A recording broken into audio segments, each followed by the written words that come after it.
जो साधुओं का वेश धारण करके स्वयंभू शब्द समझना, स्वयंभू का दुरुपयोग कर रहा हूं और सनातन के खिलाफ काम करते हैं या सनातन के बढ़ते हुए काम में रोड़ा अटकाते हैं, ये सब फर्जी है और इन्हें शास्त्रीय भाषा में कालनेमी कहते हैं। राम जी का काम करने के लिए जब हनुमान जी निकले तो ये कालनेमी रावण का राक्षस हनुमान जी को भी इसने भ्रम में डाल दिया था, क्योंकि ये जो फर्जी होते हैं भाई असली से देखने में ज्यादा सुंदर होते हैं। क्या ये शंकराचार्य जी फर्जी हैं? आपकी भाषा में बोले हैं कई शंकराचार्य फर्जी हैं। 70 शंकराचार्य घूम रहे हैं, नहीं 70 शंकराचार्य देश में घूम रहे हैं और 4 मठ हैं। मैं आपसे पूछता हूं, आप बताओ।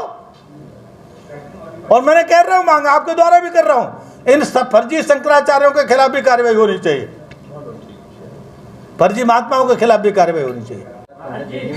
सवाल उठाए, वो सोना चोरी होने पर सवाल उठाए, क्या कहना चाहिए, किस तरीके से देखते हैं? देखो भाई, जैसे हमारे यहाँ तुष्टीकरण की राजनीति विदेशी इशारे पे हो रही है, वैसे ही सेम धर्म में कुछ लोग विदेशी इशारे से घुसे हुए हैं और जो साधुता का वेश पहने हुए, जिसमें देश में बहुत बड़ी मात्रा में फर्जी महात्मा घूम रहे हैं, कुछ असली महात्मा भी फर्जियों के साथ लग गए, समझ लेना।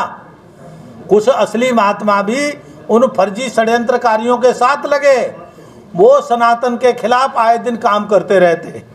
इसी में पिछले दिनों दिल्ली में केदारनाथ धाम की उद्घाटन हुआ।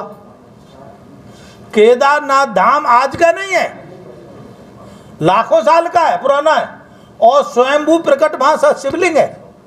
भगवान भोलेनाथ पत्थर के रूप में वहां प्रकट हुए कुछ, और उनको पकड़ने का प्रयास किया, कथा आती है, तो उनका आधा हिस्सा वहां रह गया और आधा हिस्सा चला गया कहा, नेपाल में निकला जाकर के, ठीक है ना। तो वो स्वयंभू शिवलिंग है, वो किसी ने स्थापित नहीं किया, कोई स्थापित किया तो मंदिर माना जा सकता, वो धाम है और वो स्थान है। जैसे भगवान राम के जन्म स्थान के लिए 500 साल, मंदिर के लिए नहीं, जन्म स्थान के लिए ही संघर्ष हुआ, ऐसे ही केदारनाथ धाम स्थान है, वो कोई दूसरी कॉपी बाहर नहीं बन सकती। कुछ षड्यंत्रकारी लोग ने ये किया है और उसमें विशेष रूप से निरंजनी अखाड़े का आचार्य महामंडलेश्वर कैलाशानंद की भूमिका है। और हमने कल भी मांग की है, कल टीवी डिबेट पे भी किया, आपसे आज भी कहते हैं, निरंजनी अखाड़े के आचार्य महामंडलेश्वर ने इतना बड़ा पाप किया है, उसको बिना विलंब करे तत्काल उसको निकालना चाहिए और उसको आचार्य पद से हटाना चाहिए, तभी देश की व्यवस्था सुधर सकती है, सनातन की सुधर सकती है। आज भी मेरी अखाड़ा परिषद के अध्यक्ष निरंजन और रविंद्रपुरी से भी बात हुई है फोन पर। हमने कहा महाराज उसको निकालो, ये साधु के वेश में सनातन के खिलाफ काम करते हैं, ये अब हम सहन नहीं करेंगे।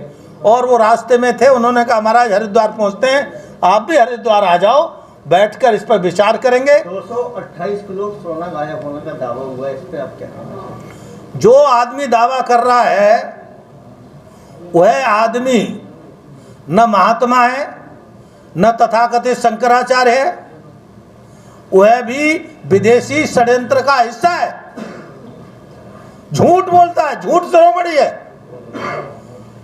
220 किलो सोना सोना नहीं होता क्या?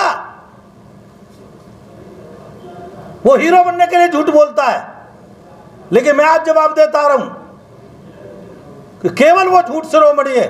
जैसे राजनीति में झूठ शिरोमणि केजरीवाल थे, ठीक है ना, सारे नेता घबराते हैं उनसे, ये धर्म के क्षेत्र में ये भी झूठ शिरोमणि बनना चाहते हैं। और दूसरी पार्टी में नहीं है क्या?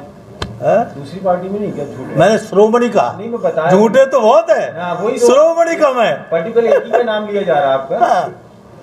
तो असली नकली कौन है फिर साधु समझ, अगर आप बोले तो? जो बच्चों लोग सरस्वती विद्या मंदिर में जहर घोलने का काम किया। अरे आप किसकी बात कर रहे हो? दिग्विजय दिग्गी की। वो आदमी पागल हो गया है, दिवालिया निकल गया है, ठीक है, धर्म विरोधी आदमी है, राष्ट्र विरोधी आदमी है, उसकी बात और गधे की लात बराबर है। ठीक है, गधा पूंछ के लात नहीं चलाता, गधा ये नहीं देखता, देखा कभी? वैसे ही दिग्गी का हाल है। और वो तो दिग्गी का हाल ये है, खिसियानी बिल्ली खंबा नोचे।